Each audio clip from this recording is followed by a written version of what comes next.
प्राचीन समय की बात है, राजा इंद्र के दरबार में दो अप्सराएं हुआ करती थी, छगन और मगन नाम की। कौन सी? छगन और मगन नाम की। एक दिन दोनों बहन भ्रमण करती करती धरती लोक पर आ गई, मृत्यु लोक पर आ गई। इसको क्या बोला जाता है? मृत्यु लोक, क्योंकि जो यहाँ आया है वो जाएगा जरूर। दोनों बहनों ने एक दिन एकादशी का व्रत रखा। कौन सा व्रत रखा? एकादशी का व्रत। दोनों बहनों ने विचार बनाया कि एकादशी का व्रत रखा जाए। और एकादशी के व्रत में क्या नहीं खाते प्यारे भक्तों? चावल। बस अभी और सुनो। दोनों ने एकादशी का व्रत रखा। बड़ी बहन ने छोटी बहन को कुछ मुद्रा दी कि जाओ बाजार जाओ, जाकर के कुछ फलाहार ले आओ जिससे कि हम अपना एकादशी का व्रत खोल सके। बड़ी बहन के कहे अनुसार छोटी बहन जाती है, बाजार जाती है, मुद्रा लेकर के दुनिया की चकाचौंध में ऐसी गुम हो जाती है, वो भूल जाती है कि उसका एकादशी का व्रत होता है। जाकर के चौक पर छुके हुए चावल, बहुत से लोग मांस मदिरा का प्रयोग करते हैं शब्द का, छुके हुए चावल बिक रहे होते हैं, प्रसाद जाकर के वहां ग्रहण कर लेती है और अपनी बहन के लिए भी ले आती है कि लो बहन, इससे अपना एकादशी का व्रत खोलो। बड़ी बहन क्रोध में आ जाती है कि जा नीचनी, तूने नीचों वाला काम कर दिया। आज के दिन, एकादशी के दिन जो अन्न का सेवन करता है वो अगले जन्म में कीड़े की भांति पैदा होता है। अच्छा ये बताओ, एक सवाल किसी ने आप तक पूछा नहीं होगा और बताया भी नहीं होगा इस बागपत क्षेत्र में, ये बताओ कि एकादशी को चावल ही क्यों नहीं खाना चाहिए? अन्न तो खैर नहीं खाना चाहिए, लेकिन चावल में क्यों नहीं खाना चाहिए? हाँ जी बिल्कुल, जमीन से पैदा होता है, ठीक है। हाँ और कोई बताएगा? हाँ इन्होंने भी सही बताया, कुछ कुछ चीजें ऐसी जो जमीन से उगी हुई चीज नहीं खाई जाती, जिसको अन्न बोलते हैं। बोलो सच्चे दरबार की। और चलो मैं बताता हूं, एकादशी के दिन चावल इसलिए नहीं खाते क्योंकि उस दिन उस चावल के अंदर पाप का वास होता है। क्योंकि भगवान विष्णु ने जब पाप का नाश करने के लिए एकादशी को प्रकट किया, एकादशी देवी को प्रकट किया, एकादशी ने सब जगह पाप को ढूंढा, लेकिन पाप जाकर के कहां छुपा?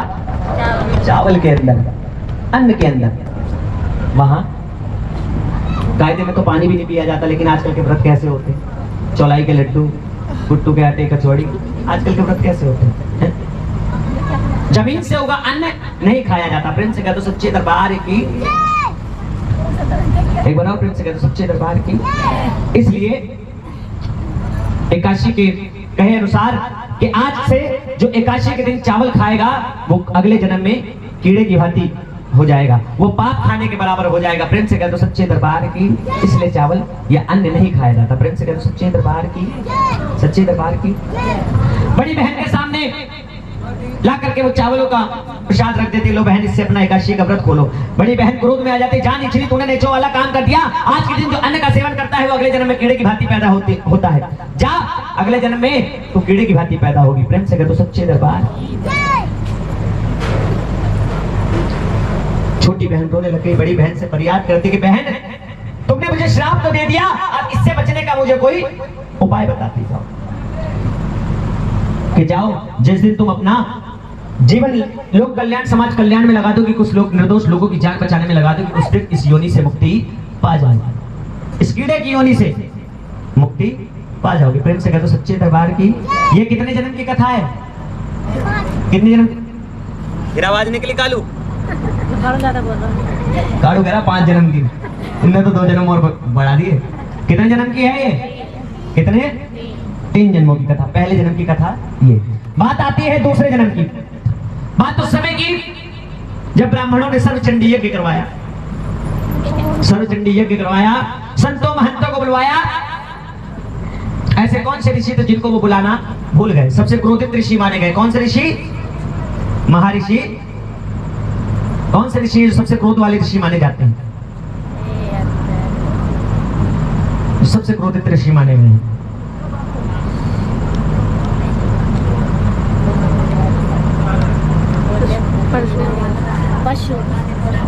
कौन से ऋषि?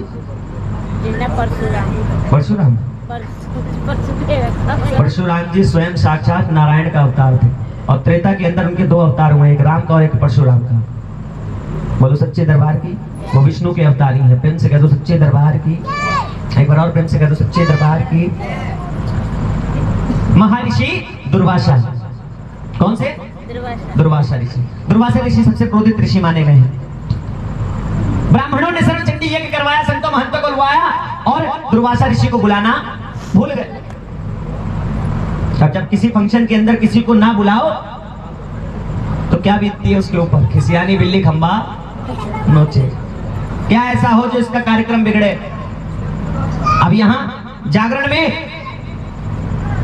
10 में से कम 9 सही हो तो एक तो बिगाड़ने वाला जरूर होगा, चाहे वो कोई भी हो। प्रेम से कह दो सच्चे दरबार की। कोई भी हो, जहां अच्छाई होती है बुराई जरूर होती है। प्रेम से कह दो सच्चे दरबार की। अब इधर दुर्वासा ऋषि ने उसको अपना अपमान समझा। मरे हुए सांप का पिंजर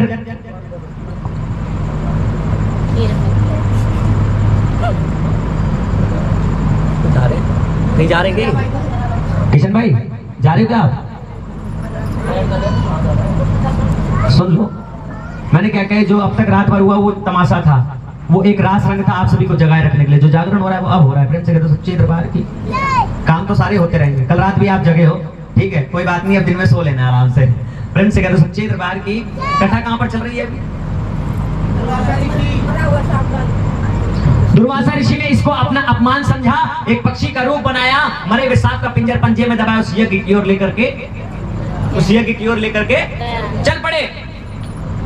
और उस यज्ञ के अंदर एक पेड़ के नीचे खीर का प्रसाद बन रहा होता है। जाकर के उसमें, अच्छा ये बताओ, दुर्वासा ऋषि को उस आश्रम के अंदर, उस यज्ञ के अंदर क्यों नहीं बुलाया गया था? कोई तो कारण रहा होगा, क्यों नहीं बुलाया गया? देखो ये समझने वाली बातें हैं जो हर कोई आपको नहीं बताएगा, और मैं भी इतना बड़ा ज्ञानी नहीं हूं। बस ये है कि ब्राह्मण के घर में जन्म लिया है तो उसका थोड़ा प्रेम से कह दो सच्चे दरबार की। तभी तो कहते हैं जिसका काम उसी को साजे बाकी करे, तो प्रेम से कह दो सच्चे दरबार की। क्योंकि दुर्वासा ऋषि ने कपिला नाम की गाय को घायल किया था, इसलिए आश्रम के सभी ऋषियों ने उनका बहिष्कार कर दिया गया था। प्रेम से कह दो सच्चे दरबार की। अब जैसे पेड़ के नीचे खीर का प्रसाद बन रहा होता है, जाकर के उसमें गिर देते हैं, और वो सारा नजारा कौन देख रहा होता है? छिपकली।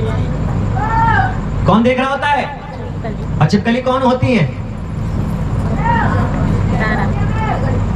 हाँ, पिछले जन्म की मगर। प्रेम से कह दो सच्चे दरबार की। सच्चे दरबार की। प्रेम से कह दो सच्चे दरबार की। एक बार और प्रेम से कह दो सच्चे दरबार की। ओ हीरालाल कहाँ गए? इधर आओ तुम भाई, इधर आओ। प्रेम से कह दो सच्चे दरबार की। इधर आ जाओ एक जगह। एक बार और प्रेम से कह दो सच्चे दरबार की। सच्चे दरबार की। अब इधर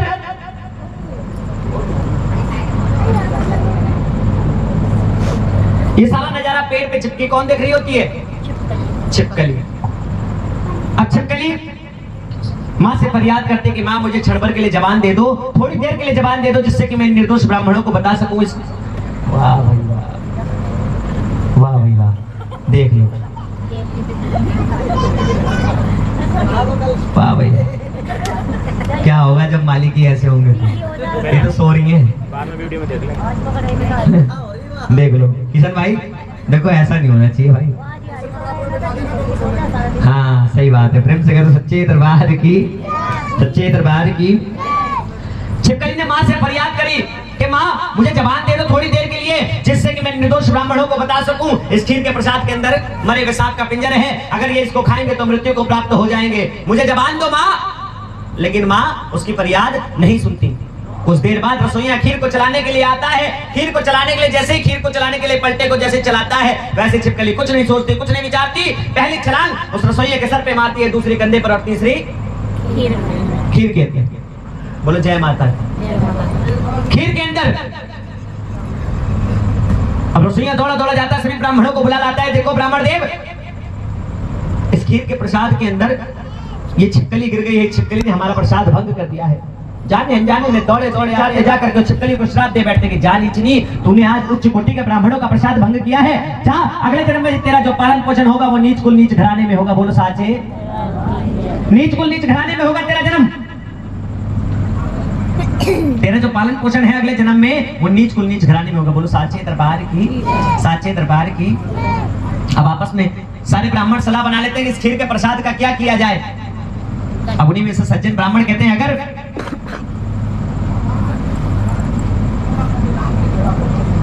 इस खीर के प्रसाद को कोई खाएगा तो मृत्यु को प्राप्त हो जाएगा। क्या किया जाए? दूर जंगल में जाओ, एक गड्ढा खुदवाओ, गड्ढे के अंदर इस खीर के प्रसाद को घेर दो, ऊपर से मिट्टी से लेप दो, जिससे कि जीव जंतु जानवर इसे नहीं खाएंगे और मृत्यु को प्राप्त होने से बच जाएंगे। प्रेम से कहो सच्चे दरबार की। ब्राह्मण देव के कहने अनुसार जंगल में जाया जाता है, एक गड्ढा खुदवाया जाता है, गड्ढे के अंदर जैसे ही भगोने को पलटा जाता है, पहले क्या गिरती है? जोर से बोलो, पहले क्या गिरा? पहले क्या गिरी?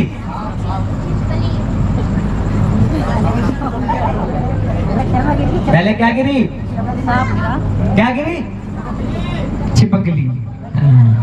और फिर खीर कहाँ गई?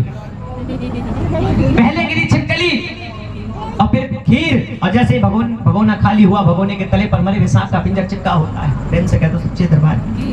भैया जब किसी चीज को उल्टा करोगे तो ऊपर वाला तो नीचे ऑटोमेटिकली आ जाएगा। बोलो सच्चे दरबार की।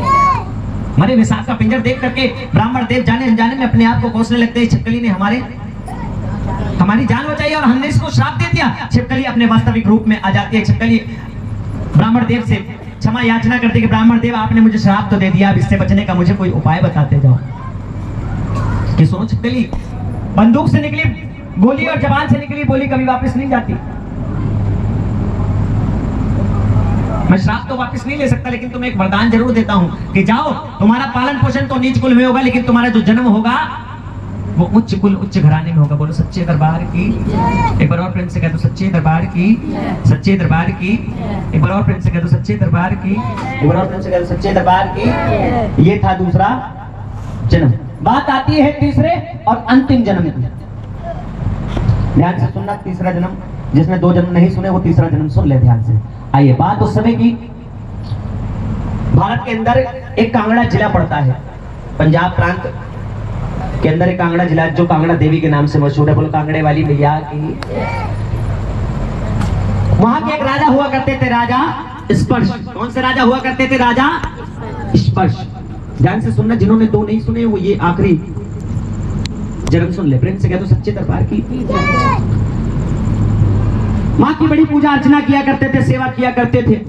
दुर्भाग्य की बात यह थी कि उनके कोई संतान नहीं थी, उनके कोई संतान नहीं थी। माँ की ऐसी कृपा होती है क्योंकि ये माँ अंधों को आंखें, कोढ़ी को काया, भांजन को पुत्र और निधन को माया देने वाली माता है। इस माँ से जो मांगो पूरा हो जाता है। मांग के तो देखो, मांगने वाला चाहिए। फ्रेंड से कह दो सच्चे दरबार की। इसको अगर देवी रूप में मानोगे ना, हे भैया, अगर इसको देवी रूप में मानोगे तो चाहे उल्टे खड़े हो जाओ, ये नहीं आएगी। समझ रहे हो? देवी रूप में मानोगे तो चाहे उल्टा खड़े हो जाओ तो नहीं आएगी। माँ के रूप में मानो, दौड़ी चली आएगी। फिर से कह दो सच्चे दरबार की। एक बार और फिर से कह दो सच्चे दरबार। अब इधर राजा स्पर्श की बड़ी पुत्री जन्म ले लेती है। संतो महंतो बुलवाया जाता है, नामकरण संस्कार करवाया जाता है, पत्रा दिखवाया जाता है। क्या नाम रखा जाता है उसका? क्या नाम रखा जाता है उसका? तारा, तारा, रुक्मणी, तारा, रानी। पैदा होते ही रानी बन गई। फिर तारा रानी।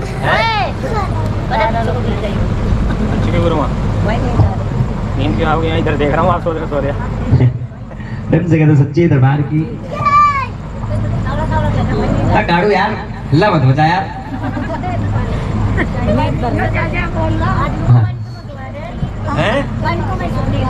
अच्छा अच्छा, हाँ, आदमी सो जाते हैं ऐसे ही, औरतें नहीं सोती। सारी रात से सो रही थी। वाह भाई वाह। करी 5 मिनट पूरी करते। अच्छा करी, अच्छा लेके लौटा, छिड़को पानी, खत्म हो गई तारा रानी। वाह भैया वाह। प्रेम से कह दो सच्ची दरबार की। राजन की एक सुंदर सी पुत्री जन्म ले लेती है। पुत्री करवाया जाता है, पत्रा दिखवाया जाता है, उसका नाम क्या रखा जाता है? तारामती। कुछ समय और बीतता है, राजन के कर्मों अनुसार राजन के घर में एक और सुंदर सी कन्या जन्म ले लेती है। फिर से संतों महंतों को बुलवाया जाता है, नामकरण संस्कार करवाया जाता है, पत्रा दिखवाया जाता है। जैसे ही पत्रा पंडित जी खोलते हैं, पत्रे को देख करके चौंक जाते हैं कि जब आप मेरी बड़ी पुत्री के नामकरण संस्कार में आए थे तो आपने हंसी खुशी हर्ष और उल्लास से उसका नामकरण संस्कार किया था। अब ऐसी कौन सी बात है जो आप मेरी छोटी पुत्री के नामकरण संस्कार में इतना विलंब कर रहे हैं? बताइए बताइए ब्राह्मण देव, ऐसा कौन सा विलंब है? राजन अगर सुनना चाहते तो दिल थाम के सुनो। ये 2 जन्मों के श्राप के कारण आपके घर में जन्मी कन्या है। जितना जल्दी हो सके इस कन्या को अपने राजपाट से दूर कर दो। राजन एक कुलघाती कन्या है, जितना जल्दी हो सके इसे अपने राजपाट से दूर कर दो।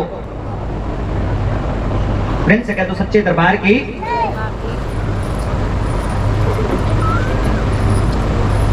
राजन संकोच में पड़ जाते हैं। राजन कहते हैं अगर मैं इस कन्या को मारता हूं तो मुझे कन्या हत्या का पाप लगेगा। ब्राह्मण देव आप ही मेरा मार्गदर्शन कीजिए। ब्राह्मण देव के आगे नतमस्तक हो जाते हैं। राजा स्पर्श का मार्गदर्शन करते हुए ब्राह्मण देव कहते हैं कि सुनो राजन, एक लकड़ी का बक्सा लो, लकड़ी के बक्से के अंदर हीरे मोती जवाहरात रत्न जड़वाओ, मखमल का गद्दा बिछाओ, कन्या को लिटाओ, रात्रि अंधेरे में बहते जल में प्रवाह कर दो।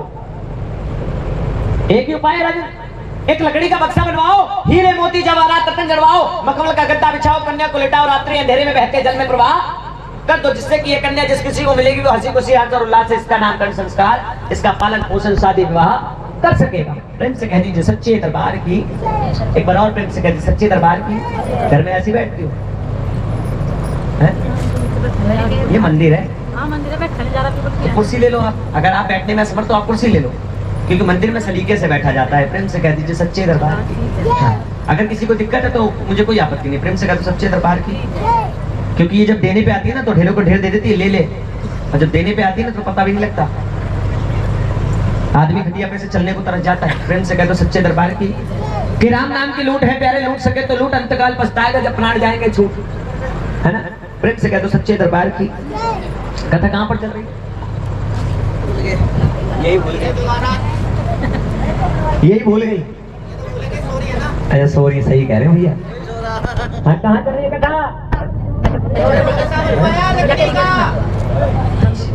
ध्यान आ गया, कह रही लकड़ी का, मैं भूल जाता हूँ, कह रही लकड़ी का बक्सा बनवाया है। वाह भाई, ब्राह्मण देव के अनुसार एक लकड़ी का बक्सा बनवाया गया, हीरे मोती जवाहरात रत्न जड़वाए गए, मखमल का गद्दा बिछाया गया, कन्या को लिटाया गया, रात्रि अंधेरे में बहते जल में प्रवाह कर दिया गया। बक्सा बहता बहता जाकर के काशी नगरी के घाट पर जा टकता है। अब ये बताओ सुबह सुबह ऐसे कौन से 2 वर्ण हैं जिनको अब जातियों का नाम दे दिया गया है? कौन से ऐसे 2 वर्ण हैं जो जल्दी उठा करते हैं? कौन सी 2 जातियां जो जल्दी उठा करते हैं? चलो ठीक, हाँ जी। और हाँ। पहली बात तो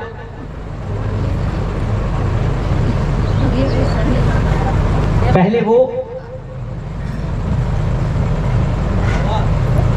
जो माँ की पूजा अर्चना किया करते। जब आप सो रहे होते हो ना घर में मोबाइल चला करके 4 बजे, तब सभी शक्तिपीठों में मंगला आरती हो रही होती है।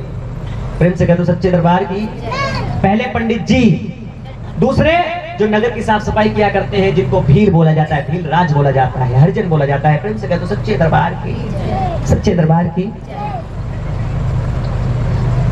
बक्सा बहता बहता काशी नगरी के घाट पर जा सकता है। वही ब्राह्मण देव स्नान कर रहे होते हैं। ब्राह्मण देव की नजर उस बक्से पर पड़ जाती है। बोलो जय माता। बक्से पर पड़ जाती है। बक्से को लेने के लिए और अंदर चले जाते हैं। बक्से की चमक देख करके पंडित जी और अंदर जाते हैं। बक्सा और आगे चला जाता है, और अंदर जाते हैं, और आगे चला जाते हैं। ये बताओ वो बक्सा पंडित जी के हाथ में क्यों नहीं आता? क्यों नहीं आता उन पंडित जी के हाथ में? है? क्योंकि कहाँ आ गई? एक ही नगरी के अंदर, है ना? हाँ, प्रेम से कह दो सच्चे दरबार की। दोनों बहनें आ गई एक ही नगरी के अंदर। अम्मा सो रही हो तुम? हाँ, सोना मत अम्मा, देख लो, मैं इनको कह रहा हूँ, फिर मुझे कहना पड़ जाएगा अम्मा देख लो, गलत बात है। प्रेम से कह दो सच्चे दरबार की। बोलो जय माता की, बोलो जय माता की। अब इधर उस कन्या को घर लाता है, शादी विवाह करता है। दोनों बहनें कहाँ आ गई? एक ही महल के अंदर। एक बनी महलों की रानी और दूसरी बनी महलों की नौकरानी। बेटा शांत हो जाओ, 5 मिनट। हलवे चने का अगर प्रसाद बन गया हो तो तैयार करवा लो। हाँ, प्रेम से कह दो सच्चे दरबार की। ध्यान से सुनो, सिर्फ 10 मिनट की कथा है, क्योंकि अगर दिन निकल गया तो इस कथा का कोई महत्व नहीं रह जाता। क्योंकि आजकल तो झांकियां इतनी होती हैं, चाहे 10 बजे तक जागरण चलते हैं, उन जागरण का कोई मतलब नहीं रह जाता। जागरण नहीं होते, वो तमाशा हो जाते हैं। प्रेम से कह दो सच्चे दरबार की, सच्चे दरबार की। अब इधर एक दिन दुर्भाग्य से रुक्मण की सास की तबीयत खराब हो जाती है। अब ध्यान से सुनना, रुक्मण की सास की तबीयत खराब हो जाती है। रुक्मण अपनी सास से कहती है कि माँ, अगर आप बुरा ना माने तो क्या मैं जाकर के रानी तारा के महलों में साफ सफाई करना चाहती हूँ, कर सकती हूँ? रुक्मण की सास बोलती है जाओ, सब जगह जाना। रानी तारा के महलों में एक ऐसा कमरा है जहां हमारा जाना वर्जित माना जाता है, जहां रानी तारा पता नहीं कुछ लोगों को लेकर के रात रात भर क्या क्या करती रहती है, किसके नाम की जोत जलाती है, वहां मत जाना, वहां हमारा जाना वर्जित है, क्योंकि हम नीची जाति के लोग हैं। प्रेम से कह दो सच्चे दरबार की, सच्चे दरबार की।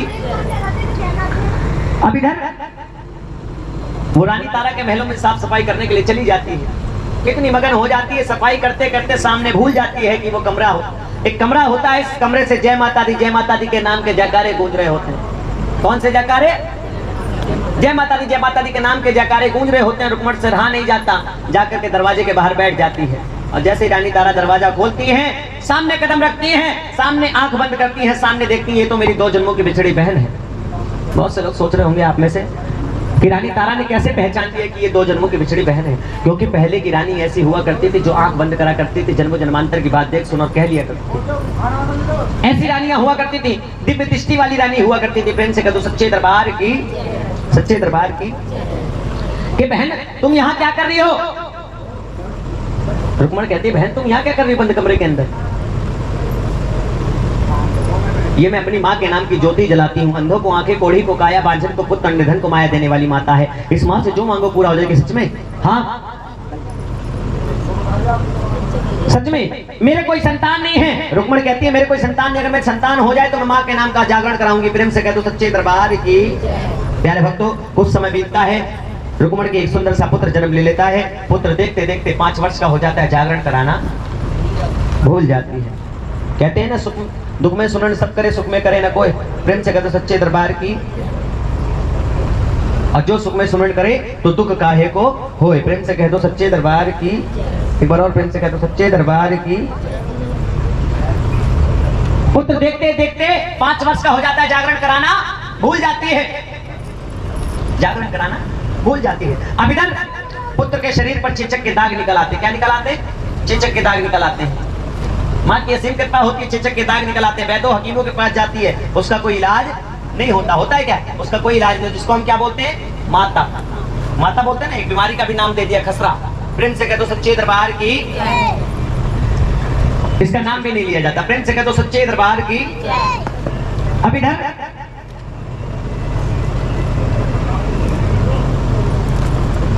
लाइन निकाला। मैं तो हकीमों के पास जाते, उसका कोई इलाज नहीं होता। रोती बिलखती फिर से रानी तारा के पास आती है। रानी तारा देखो मेरे पुत्र को क्या हो गया है। रानी तारा कहती है रुक्मण तू चिंता मत कर, याद कर आज से कुछ वर्ष पहले तूने माँ के नाम का जागरण कराने के लिए बोला था कि हाँ बताओ जागरण कराने के लिए क्या करना होगा। जागरण कराने के लिए एक लाल कपड़ा लो, लाल कपड़े के अंदर साबुत चावल, लौंग, इलायची का जोड़ा, मीठा रख करके, दक्षिणा रख करके किसी मंडली वाले पंडित जी को दे आओ। अभी थोड़ी देर बाद एक लाल कपड़ा लो, लाल कपड़े के अंदर साबुत चावल, लौंग, इलायची का जोड़ा, मीठा रख करके, दक्षिणा रख करके किसी मंडली वाले पंडित जी को दे आओ, जो आकर के तुम्हारे घर में जागरण करेंगे। मंदिर जाती है, उसका डल कोई स्वीकार नहीं करता। क्यों नहीं करता? क्योंकि वो नीची जाति की होती है। ला रुक्मण ये डल मुझे दे, जा पैसे दे दे, डल हम मंदिर, जागरण हम मंदिर में कर देंगे, प्रसाद तेरे घर भिजवा देंगे। लेकिन रुक्मण को ये रास नहीं आई बात। प्रेम से कहते सच्चे दरबार की। रोती बिलखती फिर से रानी तारा के पास आती। रानी तारा देखो मेरे पुत्र को क्या हो गया है, मेरा डल कोई स्वीकार नहीं कर रहा, क्या करूं मैं? ला रुक्मण तू चिंता मत कर, ये डल मुझे दे, जा फलाने दिन आकर के माँ के नाम का जागरण मैं कराऊंगी, करने आऊंगी तेरे घर। प्रेम से कह दो सच्चे दरबार की। जा फलाने दिन आऊंगी तेरे घर जागरण करने के लिए, ला ये डल मुझे दे दे। प्रेम से कह दो सच्चे दरबार की। हाँ अब ध्यान से सुनो, ये दोनों बहनों की बात खंबे के पीछे कौन सुन रहा होता है? नहीं, राजा नहीं सुनना होता। कौन सुनना होता है? नाई। नंदा नाम का नाई, और वो नाई होता है चुगलखोर। और कोई हो तो भैया बुरा मत मानिए, प्रेम से कहते सच्चे दरबार की। हाँ, वैसे भी इतनी जल्दी बुरा नहीं मानते, क्योंकि पंडित और नाई का तो एक संग होता है। प्रेम से कह दो सच्चे दरबार की। एक बार और प्रेम से कह दो सच्चे दरबार की। क्या हुआ? तो क्या हुआ? आप हंसने लग जाओगे तो ध्यान तो भटकेगा ही ना। प्रेम से कह दो सच्चे दरबार की। एक बार और प्रेम से कह दो सच्चे दरबार की। अब इधर दोनों बहनों की बात, खंबे के पीछे छुपा नंदा नाम का नाई सुन रहा होता है। नाई होता है चुगलखोर।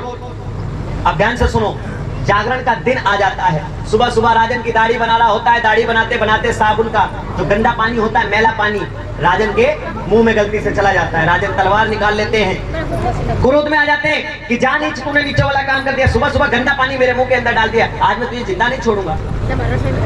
राजन, गलती से साबुन का पानी तुम्हारे मुंह में चला गया, गंदा पानी, मैला पानी तुम्हारे मुंह में चला गया, तो तुम्हारा धर्म भ्रष्ट हो गया। जब तुम्हारे कुल की मान मर्यादा कहाँ जाएगी? जब तुम्हारे महलों की रानी तारा भीलों के घर में हरजत की बस्ती में जाके माँ के नाम का जागरण करेगी, तब कहाँ जाएगी कुल की मान मर्यादा? धरी रह जाएगी राजन।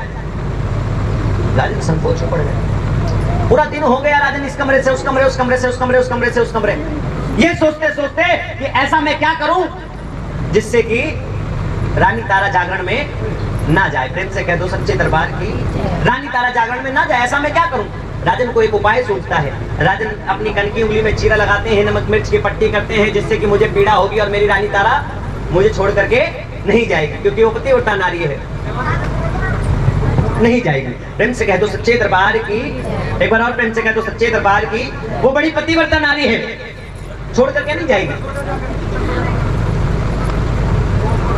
अब जागरण का समय हो गया, रात्रि का पहर, जैसे यहाँ 9 बज जाते हैं, रात्रि का पहर हो गया। राजा और रानी अपने शयन कक्ष की ओर बढ़ते हैं। राजन अपनी रानी से कहते हैं कि मुझे बड़ी पीड़ा हो रही है, मुझे अपने पट का सिराना दो। रानी अपने पट का सिराना देती है। राजन को नींद नहीं आती, राजन को नींद नहीं आती। अच्छा ये बताओ, कौन सी माँ को याद करने से नींद आ जाती है? कौन सी माँ को याद करती है जिससे कि राजन को नींद आ जाती? मैंने बताया था ना अभी रात में, कौन सी माँ? नींद आ रही। निंद्रा देवी को याद करती है। ठंडी पवन का झोंका चलता है, राजन को नींद आ जाती है। राजन को नींद आ जाती है। राजन को नींद आ जाती है। ठंडी पवन का झोंका चलता है, राजमहल के पट खुल जाते हैं और रानी दौड़ी दौड़ी जाती है। रानी तारा महलों से निकल करके रुक्मण के घर के लिए निकल जाती है।